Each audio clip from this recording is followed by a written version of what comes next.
everybody. I thought I would do a little pick with me session today where we talk about what constitutes a good fit. People always ask me when they come in for their consultations what my opinion is about the fit of their dress and what things need to be altered, beyond just the hem, because most everybody can tell if their dress is too long. But sometimes they'll ask me to fit it based on what I think, and I wanted to give a little airtime to that today because at the end of the day, it's really about what the bride is most comfortable in and what her preference is for the fit of her dress. So I thought I would just kind of go over that a little bit. Um, some people are really tight clothes people, and some people are very loose clothes people. And sometimes you can get their vibe when they come into the fitting if they're, wearing the sweatpants. But also, a lot of gals just want to enjoy their fitting. So sometimes you can't judge based on what they come in wearing. Um, they might be very accustomed to wearing fitted clothes, but they just have the day off and they're coming in for their fitting and they want to enjoy and not be all made up. They just want to be cozy. So that might not be a good indicator. So beyond that, I like to ask for photos from their try on sessions and show me how they looked when they were trying on the dresses originally. I found that sometimes the stylist will clip them in very, very tightly, and that's what they're expecting to have their dress feel and fit like. So that's going to clue me in if they're going to want a very tight, painted on, curve hugging situation. That might need multiple fittings also. So that's kind of why I'm also listening for their keywords because I want to know exactly what I'm in for so I can kind of quote properly for their pricing as well. If they want very, very fitted on like a lace dress like this one, I'm probably going to do the take in, have them come in, review the take in before I sew all the lace back down. This particular one is not that way, but um, if that is the case, I want to just kind of keep that in mind that I'm going to need to book her an extra session as well so that I have time to do all those things that I want and kind of check everything out. I'd say that's about 50-50 with the brides that I get. Sometimes I just want to know that I got the take in super crisp before I carry on with the next step because if there's a lot of lace to put back down, a lot of hand sewing or something, I don't want to be lifting that up twice. Does not sound fun to me. So I want to be very, very accurate and see her one more time just to make myself feel a little bit better before I carry on. And sometimes there is still a teaspoon of fabric that can come in if the lace is very, very thick and you just can't pin through all of it properly at the fitting. It does help you to just see it with your eyes and make sure that you're on the right track. Um, and really just make yourself feel better, make her feel better um, along the process to make sure you're getting your best work. Now, times when I've had miscommunications with brides about their fit usually comes from them wanting it to be way tighter than I ever imagined. Um, my idea of a good fit is one where there's no horizontal wrinkles through the torso anywhere. Not one horizontal crease. I think there's a nice balance between fitted and crisp, so it's nice and smooth, but not so tight that the pelvic bone is showing through the hip and thigh area, um, kind of a thing. Most girls choose to wear very slimming undergarments, so that's really not a problem for some, but like on a crepe dress, for example, there's not a lot you can wear under that without it, showing everything. So I like to kind of just make sure we're right at that threshold where it's just smooth, almost, I don't know, like one notch down from drum tight. You don't want it drum tight. You want it floating and smooth, but still curving around the hips. That is my favorite. If they ask my opinion, I will pin them and show them. Or I'll pin them and show them what very, very tight looks like. Because some brides will be like, yes, I want it that way. If someone ever does get a fit that is not my preference or not recommended, I should say, because like I said, my preference doesn't matter. If they are not going to be able to sit comfortably in their dress, you bet your patootie I write that down in the paperwork because I don't want anybody coming back on me saying I wasn't able to sit in my dress on my wedding day because I try to not fit for that. I want to make sure that a bride can sit and eat and dance and move about comfortably and enjoy her day, not be stuck standing straight like a candlestick in the corner. I have fitted some brides that way. That is not my preference. And so I just do a little cover your butt and put a little spot on my contract that initials and says, um, oh, how did I word it? Very fitted, can't sit easily, and then initials on there. But I do keep a chair in the fitting room that's actually a dinner chair style that we have at a lot of venues in our area, and I have them sit on it. So I'll pin it through with safety pins and have them sit. And if they don't feel like it's going to be comfortable, they will usually change their mind if they're kind of, between things. And I find that to be a really, really helpful tool. So it's a Shivari chair. I don't know if you guys have those in your area. It's kind of like a bamboo look dining chair for venues. And that's, I worked for an events company. And that's what we had rented out the most for weddings. So it's kind of funny to see that chair again. But I was like, yep, that's accurate. That's usually what you're going to be sitting down. If you're getting married in Arizona, that's what you're going to be sitting in to eat your wedding dinner. So beyond the photos and beyond the actual pinning, if they want you to just pin what you think looks best, my fittings start head to toe. So I work from the shoulder down, and I'll start with the strap and get the strap nice and smooth and in place. Not too tight, not to where it's digging in. If it starts creating dents on her in any place like that, I don't want to see any denting or redness. Sometimes the bride has very sensitive skin anyways, and so she's just going to turn red because of the tool or the beads or whatever. In that case, sometimes you can back the straps with something softer, or you can put like a little shield of tulle over the beads to help kind of guard her skin under her arms.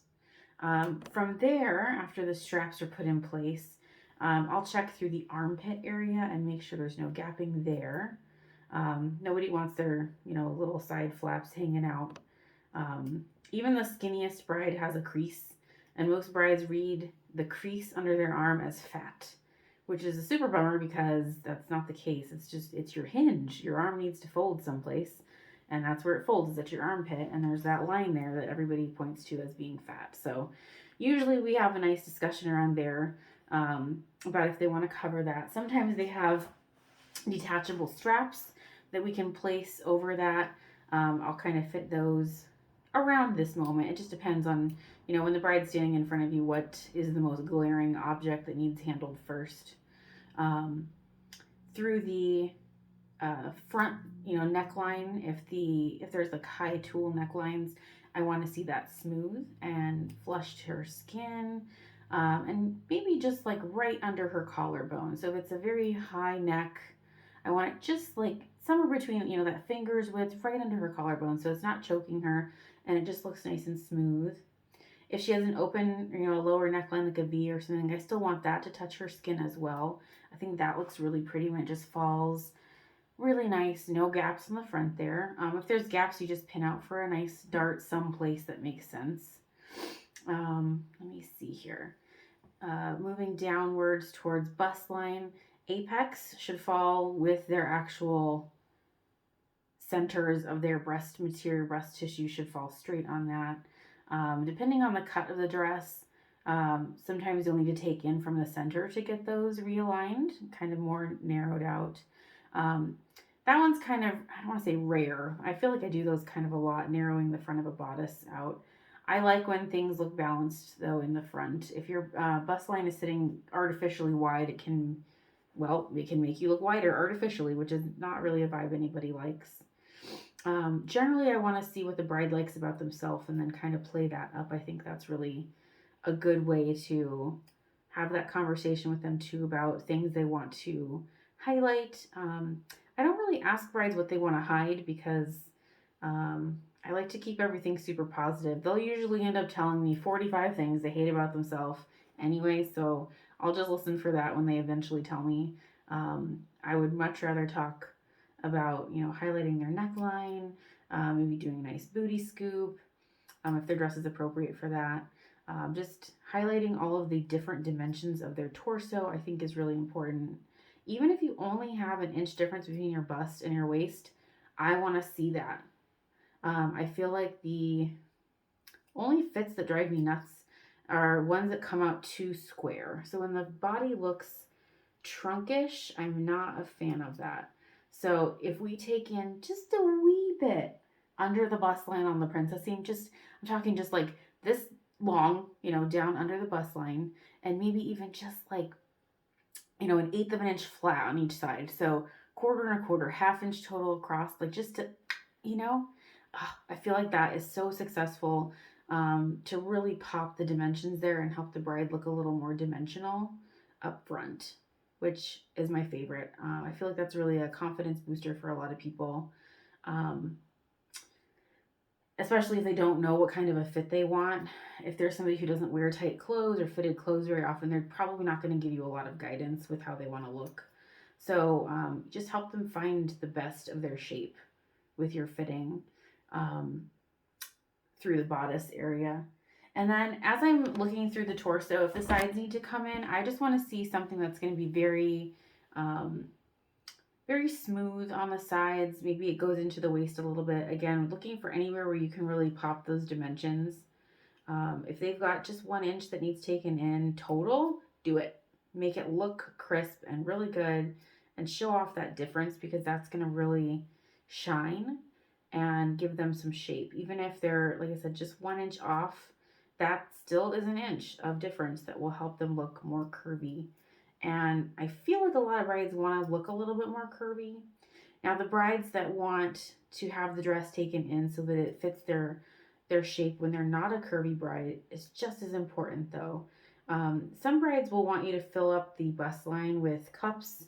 They'll ask for 2 or 3 sets, or they'll bring in cutlets to fill the dress out, versus having it made smaller.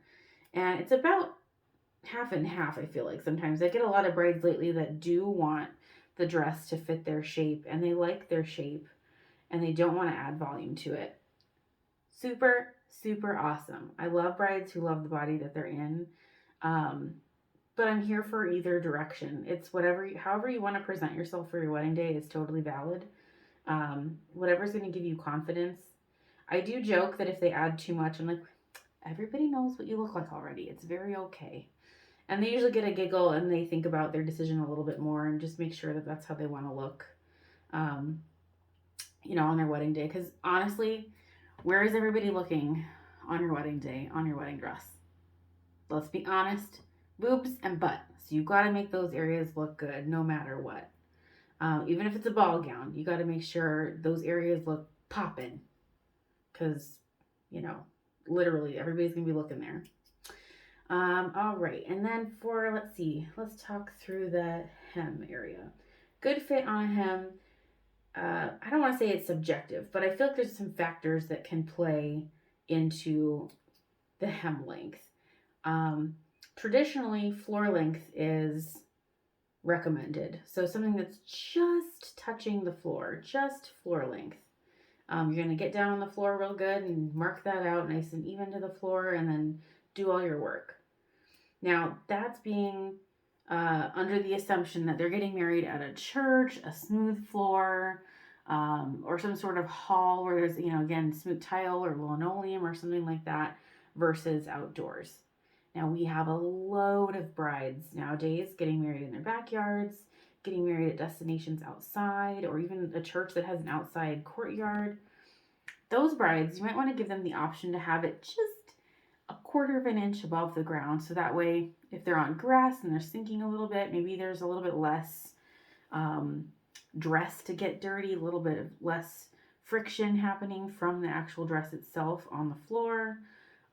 Those are nice conversations to have. And when I'm asking people about their venue, I'm also looking for that information so that way I can offer that as an option. And if they're a bride who is, proclaims to be a clumsy lady, I can offer that to her, and they get really excited. They're like, oh my God, I would love that. I could probably walk much easier if it's a quarter of an inch shorter. and I will pin that up for them so they can see how it feels and then make a decision from there. I do think it looks the best when it's as long as they can possibly stand to wear it, but I don't want anybody tripping and falling and busting their teeth out. So it is very common nowadays. The girls love the editorial look where the dress is just as long as it is on the models. And as we know, the brides are not brides in those shoots. Those are models, and they are wearing a full length dress. And generally, they're usually tall enough that they can pull it off. But sometimes they're just standing there in a puddle of dress, giving brides this idea that that's what you do, and that's super dangerous. So I don't offer that. If they want to keep the top layers long, let's say there's a horsehair ball gown with like floaty sides or something, I'll do the lining and the base satin. And I say I highly recommend we do at least these two. I'll only charge you for these 2 layers. And if you want to keep the top ones long, I'll pin it and then have them walk, and they can tell me if that's doable for them or not. Sometimes they're like, oh yeah, never mind, I can't manage walking this way. And I would much rather have them tell me that than all of a sudden last minute we need to go ahead and do the entire hem because we get it all done and they're like, oh, I can't walk in this. So I would much rather we do it that direction than anything else. I need some more pins. And then let me see here. I don't generally do super high water hems anymore. That was kind of more common with satin dresses when I first started sewing. Bridal alteration satin dresses were super, super popular. And I feel like we had a lot more discussions about hem length back then than we do now. I feel like everybody's pretty much okay with the standard floor length situation that's recommended. So I don't have that conversation with too many people as far as everything goes. And then let me see. Good fit. What else? Obviously, a bustle is nice when it just sweeps the floor, but that's also something that has changed a lot. There are a lot more brides that are asking for like a mini train so that their dress is still has a tiny bit of length even when it's bustled. And that is a wild concept to me because the whole point of a bustle is to make it easy to walk and to kind of help protect the dress. Now, by the time it's bustled, it's already been worn an awful lot, so it's not really keeping it clean per se. And it might even have some holes in it already, if we're being 100% honest. So the mini train just kind of cracks me up. I will never forget one of the seamstresses that I work with. She's like, what is the point of a mini train? Because obviously it's just super, super different. I'm not quite sure who popularized the mini train bustle situation, but I do also add that to my contract, partially because the other seamstress that works with me, I want her to know that I didn't pin it wrong or something, because it does look kind of different to see the dress hanging and then all of a sudden, the bustle, we leave the bustle pinned up and the bustle's just still long. So, and usually it's not like crazy amounts of long. Usually it's maybe still, a foot or two, not anything nuts, but it's like, were you awake when you pinned this? Do I need to relook at this? What's happening here? So I'll write it on there that, it sweeps the floor or that it's a mini train or some verbiage like that.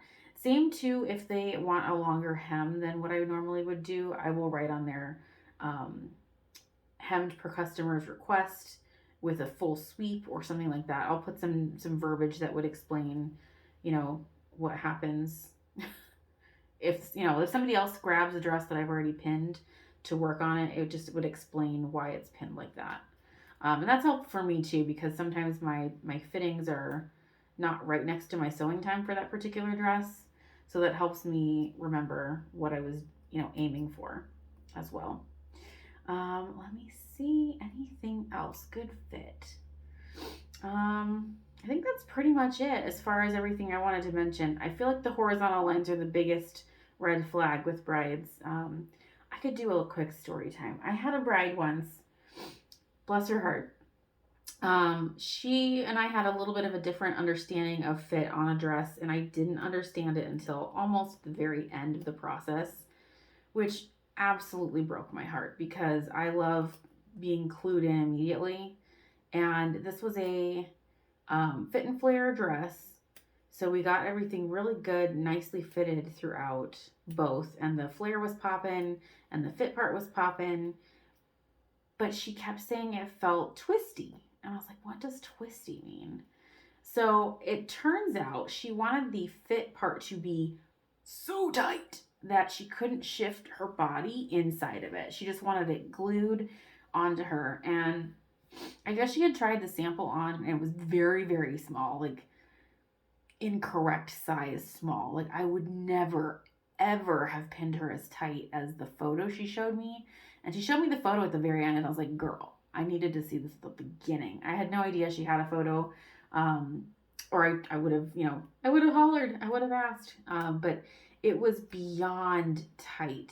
I would never have offered somebody that tight of a fit. It was full of horizontal wrinkles, all from the waist through the hip area, which to me is an indicator of a poor fit. So I just didn't know that we were on a wrong page until she said twisty and I got down to the bottom of it and I was like, oh, well, that makes sense why you're very unhappy, because I did a nice curvaceous, fit. I did a nice, it was still what I would call a painted on fit, but what she was asking for was not in the definition of a good fit to any seamstress. I'm not just to me, just to anybody. I would have been embarrassed, honestly, to let her go down the aisle as wrinkly as that photo was. But again, that just goes to show how important communication is, because I really had no idea that that was what her thought was of how she wanted to present herself. And that was what she thought was going to look nice for her body. That's partially why I continue to revisit my thoughts on what good fit is, because as the dresses change, I need to adapt with it and understand that there's more conversations to be had. Brides have so many more things on their plates nowadays. There's so many more, even just like surgical options for body modifications that didn't exist before.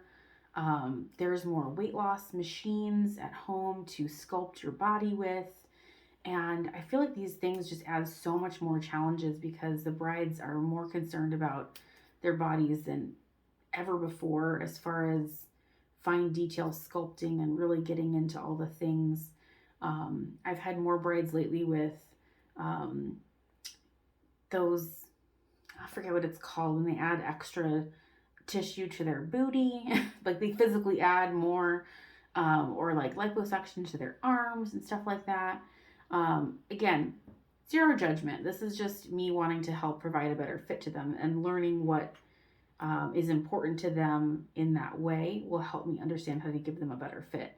If they're coming in and they're in like gym clothes, sometimes I'll ask them, I'll be like, oh, so what kind of, gym program do you do? I had a gal once, she came in with like a full gym water bottle and bag. And so I was asking her about her routine a little bit. And, I was able to determine that she worked out regularly. So I wasn't worried about her gaining or losing inches per se.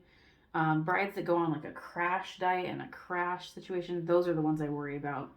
Now, last year and the year before that, people got Pelotons at home, and I hate those Peloton machines, because I had 2 brides fully lose a full inch. One lost an inch and a half in critical areas that ended up making their dresses not fit. And part of my contract, when I go over it, is talking about how weight doesn't matter, the inches matter. And if you go half inch above or below, it's not going to make a difference to the dress. But if you go an inch above or below, that's when we're going to see bagging, or the inability to zip. So you could go an inch too high or too low, and we'll have fit problems. Those things break my heart, because I do tell them ahead of time. And one girl goes, oh my God, you were right. This is baggy now that I've lost an inch. And I was like, so unfortunately, the dress had fit her beautifully and didn't need work in that area originally. So we ended up having to put a rush on getting the bodice taken in, and it was a fully beaded bodice. I was like, of course it is. So I wasn't super tickled, because I feel bad. Like, I feel like it's a surprise. I don't like costing brides $1 million, but if work needs done, it needs done. So we got it handled. But man, those Pelotons, my enemy. I mean, they work, so I guess that's good, but dang, blowing my fits left and right. So I do try to talk about it with brides. I don't like to stew on it or holler, just like, I don't want to talk about it to an unhealthy extent, but I do need to know if they're working on any sort of body modifications, because that will affect this good fit that I'm trying to achieve.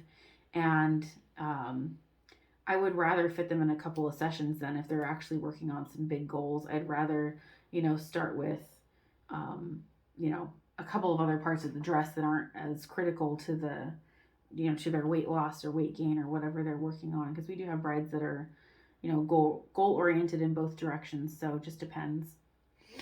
Let me see. I think that's pretty much all I wanted to cover. Fit is such an open topic. Everybody has their own opinions of what's going to look better or worse. And, sometimes people will come in with their moms, and their moms will have the one opinion of how they should fit than another. So I try to listen to everybody and see what the median ground is, and, pin out some ideas so everybody can see what's comfortable. And then kind of come to a consensus from there as far as everything goes. If it's a dress where you're working on a lot of people to please, then I would kind of fall somewhere in between, and just mediate. I end up mediating more so than offering my entire opinion. Those ones where the mom wants a little more coverage for the cleavage, but the daughter doesn't. So you're like, what if we do halfway? Kind of a thing. Just so that way they're not having an argument about it or anything like that. Those things really fall more into a modesty topic more than anything. But if the bride wants it fitted very tight, at the end of the day, I do go with her opinion, because she's wearing it and it's for her wedding. It can be really difficult if someone else is paying for the dress and they have different opinions about how things should fit. So again, at that point, I'll take a little bit of a back seat and I will just listen and see if I can hear a solution between it, because sometimes they're just missing each other in communication. You know how that goes, where they have different opinions, but they're not that far from each other. They just, you hear a little bit of like maybe some stubbornness from one angle or this angle or whatever. So at that point, I just listen and try to offer my best advice based on what I'm hearing, and what's going to make everybody kind of a little bit more cozy, a little more happy at that point.